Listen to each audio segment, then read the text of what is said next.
Surgical strikes, ये सवाल मैं पूछ रही हूँ, पता नहीं जवाब आप देंगे कि नहीं। जो सर्जिकल स्ट्राइक्स जिस दिन हुआ, तो कहा जाता है कि आपको लाइव इंफॉर्मेशन दिया जा रहा था, आपको स्टेप बाय स्टेप पता था कि क्या हो रहा है।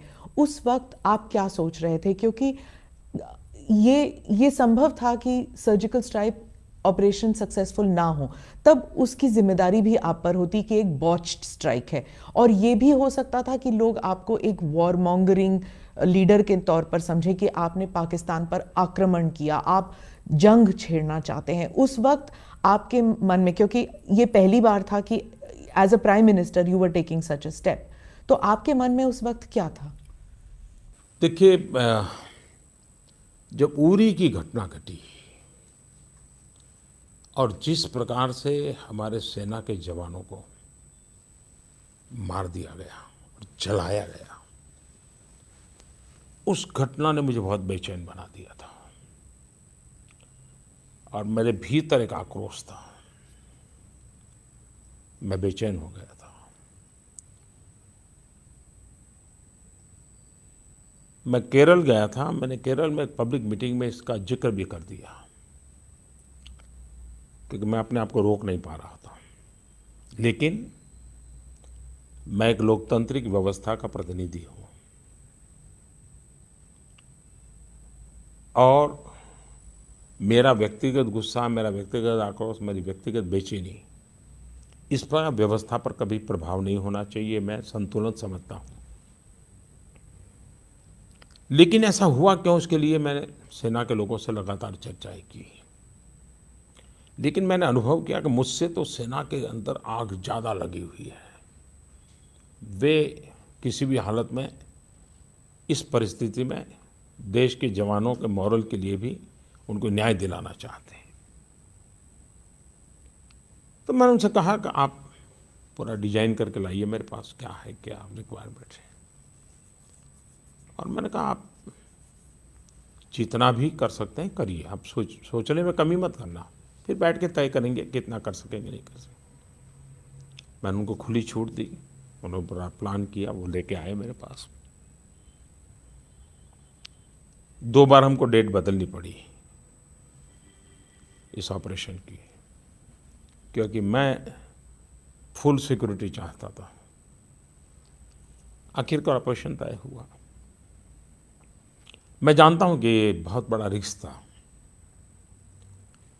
और रिस्क मुझे राजनीतिक फायदे और नुकसान वाला रिस्क मैं कभी सोचता नहीं हूं। मेरे जवान,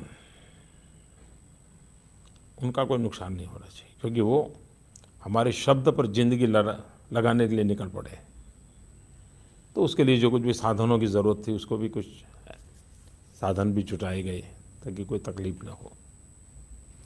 दूसरा ये तय किया कि उनकी ट्रेनिंग होनी चाहिए, तो ट्रेनिंग बड़े स्पेशल तरीके से की गई और वो भी सीक्रेसी मेंटेन करने, तो स्पेशल ट्रेनिंग की गई।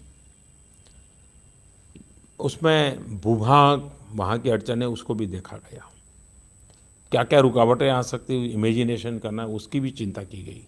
और मैं इन चीज़ों को, मेरे लिए एक बड़ा लर्निंग एक्सपीरियंस था, तो मैं भी उसको ज़रा बड़े चाव से समय दे करके देखता था कैसे कर रहे हैं, क्या कर रहे हैं, और मुझे भी एक सीखने को मिल रहा था। फिर हम जब बैठे तो हमने निर्णय किया कि भाई अब सो एंड सो डेट हम करेंगे। कौन कहाँ रहेगा, उसका मेन टीम के लोग, वो भी तय किया। और तय ये किया कि सूर्योदय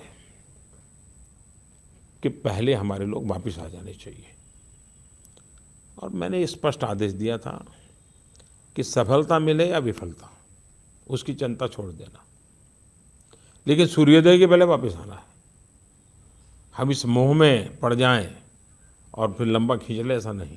जो भी करना, कैजुअलिटी नहीं होनी चाहिए, सक्सेसफुल मिशन। सक्सेसफुल हो विफल हो, लेकिन सूर्योदय के पहले वापस आना है। हो सकता है हम विफल होकर के लौटना पड़े, तो विफल होकर लौट, मतलब सुसाइड मिशन नहीं था। लेकिन मैं मेरे जवानों को मरने नहीं दूंगा, ये मेरा पहला इंस्ट्रक्शन था।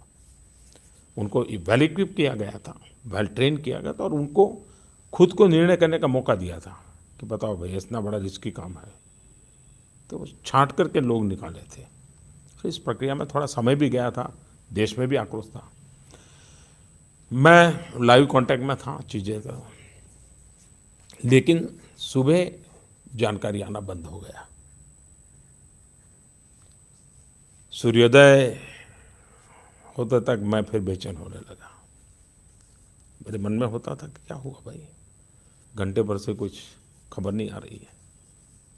पढ़ना तो लगातार आ रही थी, निकले हैं, पहली टुकड़ी गई, दूसरी टुकड़ी गई, ऐसा है वगैरह। लेकिन सूर्योदय होने के बाद भी मुझे खबर नहीं आने लगी, तो मैं थोड़ा बेचैन होने लगा। अब मैं भी नहीं चाहता कि मैं अपनी तरफ से उधर कम्युनिकेट करूं, कहीं और तकलीफ हो जाए। तो काफ़ी यानी करीब करीब सूर्योदय के भी 1 घंटे के बाद वो समय मेरे लिए बहुत कठिन था, बहुत मुश्किल था, क्योंकि मैं जिंदा लौटने की खबर सुनने के लिए मैं बड़ा रहा था। वहाँ कितना नुकसान हुआ वो बात का विषय है, लेकिन मेरा जवान जिंदा लौटे मेरी पहली प्राथमिकता थी।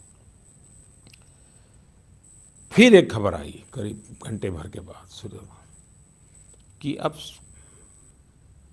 वापस हमारी सीमा में पहुँचे नहीं है, लेकिन हमारी 2-3 टुकड़ियाँ सेफ जोन में आ गई है। लेकिन चलते निकलते और कहीं रेंगते हुए निकलते तो समय लगेगा, लेकिन अब हमारा सेफ जोन है, इसलिए आप चिंता मत कीजिए। मैंने कहा फिर भी आखिरी व्यक्ति के पहुंचने तक मुझे खबर चाहिए। लेकिन वो हम करीब सूर्योदय के बाद 2 घंटे तक वापस आने का क्रम चला, और जब आखिरी व्यक्ति आ गया तो फिर हमने कैबिनेट कमेटी ऑन सिक्योरिटी की मीटिंग बुलाई, और उनको मीडिया ने, आर्मी के लोगों ने आकर के सारा ब्रीफ किया। उसके बाद पाकिस्तान को बताना ये काम कैबिनेट कमेटी ने, सिक्योरिटी ने तय किया, और पहले पाकिस्तान को सूचना करो कि ऐसा ऐसा हुआ है, और उसके बाद मीडिया को बताना। तो पाकिस्तान के लोग टेलीफोन पे आते नहीं थे। मीडिया को 11 बजे बुला लिया था। मीडिया भी परेशान था कि भाई ये क्या बात है, बोलते नहीं कुछ। बात करीब 11:30 पौने 12 बजे हुई, तो 12 बजे फिर प्रेस को, सारा देश को बताया। तो मेरे लिए ये पल बहुत ही एक प्रकार से एक्साइटमेंट भी था, चिंता भी थी, और मैं पूरी तरह खुद इन्वॉल्व था, तो बारीक नज़र ले रहा था। लेकिन जिस प्रकार से ऑपरेशन किया, जिस बारीकी से किया, हमारी सेना की शक्ति का मुझे एक नया परिचय हुआ जी। हमारी सेना में ये जो सामर्थ्य है अद्भुत है जी, और मैं तो सर झुकाकर उनको नमन करता हूँ।